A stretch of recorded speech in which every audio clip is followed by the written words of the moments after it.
All right, welcome back to the channel. In this video, we're going to talk about Devin Haney responding to the loss of Teofimo Lopez, and very comical response from him. I'm not sure why, seeing as he probably lost a lot of money, or man, he may have actually gained a lot of money and get an opportunity to really fight for these belts. Let's talk about that in this video.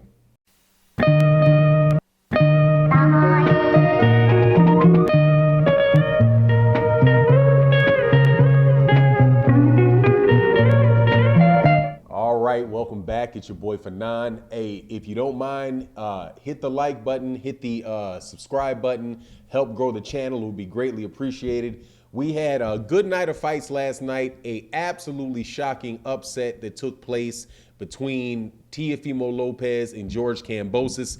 I got to tell you, man, I didn't really see it coming. I didn't pay a lot of attention to George Kambosos coming into the fight because, you know, it was a fight that had been on and off for it seemed like forever. So I never really took the time, to be honest with you, to really study George Kambosos very much, other than to watch the Lee Selby. I watched his Lee Selby fight. I watched some of his Mickey Bay fight. And I was shocked, man. He came in there and he dominated Teofimo Lopez. But I also, you know, not only did he dominate Teofimo Lopez to a certain extent dominated himself, looked like he was not prepared for the fight, didn't look like he had a game plan to beat George Kambosos.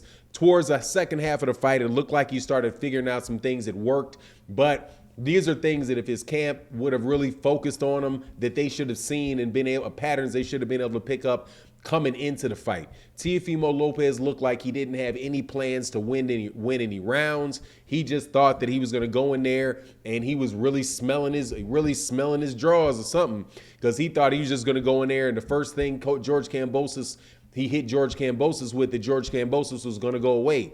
And that when that didn't happen, George Kambosos, you know, would roll off his punches and land very big, you know, land counter shots, dropped him in the first round, bloodied him up, swole his eyes up, just, you know, connecting on a regular, consistent basis with Teofimo Lopez.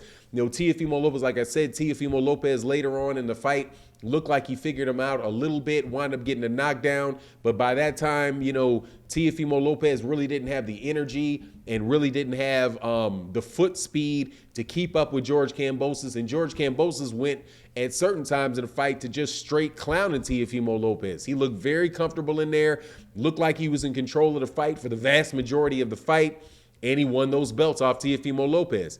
Now, Devin Haney, for his part, responded in a Twitter and said, "I told y'all Teofimo Lopez was going crazy.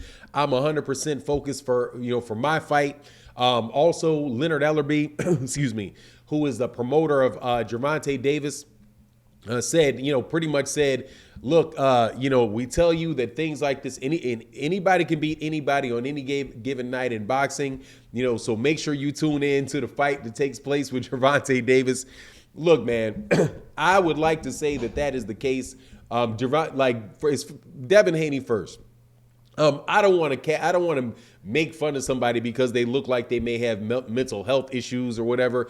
I don't think that is the case with Teofimo Lopez, unless you mean getting a lot of money and really feeling yourself and really getting a tremendous ego about yourself and thinking that you've made it when you are still pretty much a developing fighter.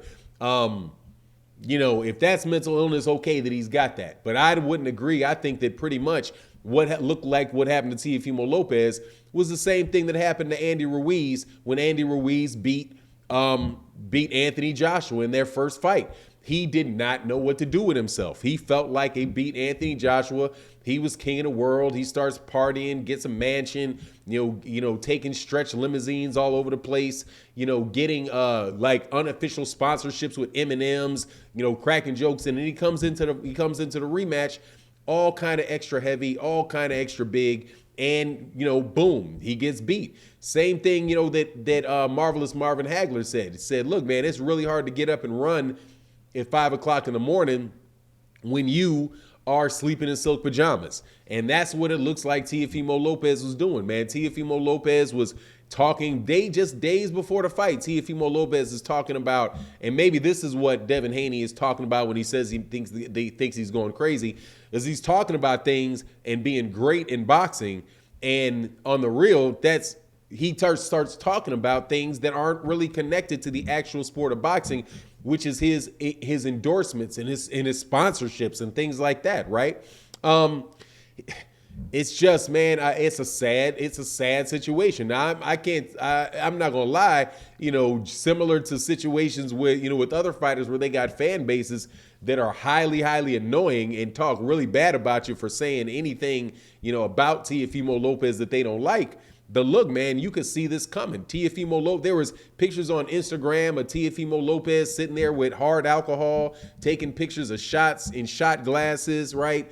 There's rumors that he's not working out, that his weight has gotten really high, right? You could tell the day, and matter of fact, like during the weigh-in, he looked super, super gaunt, looked very, very drained. The next day, and it almost seems like he didn't even recover the next day, because when he was getting interviewed by Ellie Sethback, he just looked like he was drained of energy, maybe 4 or 5 hours before the fight. When he showed up to Madison Square Garden, ahead of the fight, he looked lethargic, sounded lethargic, looked tired, right? Going into a fight with a guy where this is the fight of the guy's life. He's been training nonstop for I don't know how long it's been since they made that fight, since they had all of these postponements and stuff, and it really showed, man. Now, George Kambosos said that he would be willing to fight Teofimo Lopez in front of 80,000 people in Australia, but I'm not really sure how he's going to go about doing that, man, if Teofimo Lopez can't make 135 pounds, man. You know what I mean? But if he did do that and he went to Australia and he got his belt back, I mean, I think that would put Teofimo Lopez back, obviously put him back on top, because it shows that he would have resilience and all of that stuff. But man, dude, it's very, very unfortunate. Now for Devin Haney, and what that means for him, it means that Devin Haney is legitimately the WBC champion, right? Teofimo Lopez is no longer a franchise champion. After you lose your franchise belt, you're no longer a champion, right? So you've got the 3 belts in that division, which are currently being held by George Kambosos. I'm telling you, man, I wouldn't be surprised if he tried to run over there to Australia and hide them belts for a while, get a couple fights off, because he doesn't have a rematch clause. He didn't have a rematch clause with Teofimo Lopez. Now, the reason that could be is because it was a mandatory fight, and because you're a mandatory, you don't get a rematch on a mandatory fight. But if they really wanted to put it in there for the IBF, because it's related to the IBF or the WBA, or the IBF or the WBA, maybe he could have put that rematch clause in there. But, he didn't give Vasily Lomachenko a rematch. So, I guess that's, what's good for the goose is good for the gander. I bet he wish he would have went. It would have been smarter at this point, hindsight's 2020, to go right back into its Vasily Lomachenko rematch, so you could have got that second payday. It's also going to cost Teofimo Lopez a lot of money in that rematch, because George Kambosos, if they go to Australia, is going to want a lion's share of that money. So and I've said this about Teofimo Lopez before, man. I hope you ain't going crazy spending that money, thinking it's the takeover. I've taken over, I'm all of that, man. He's out of the top 10 pound for pound, more than likely. He's in a bad stead with Top Rank. I don't know if he's going to be able to move right up without those belts to even get a fight with Josh Taylor. Maybe he can, but after the way that George Kambosos fight looks, man, I don't know why he would think he can beat Josh Taylor after George Kambosos did that job on him. But anyway, it is what it is. That's my take on the scenario. You let me know what you think in the comment section. And with that, I'm out. Peace.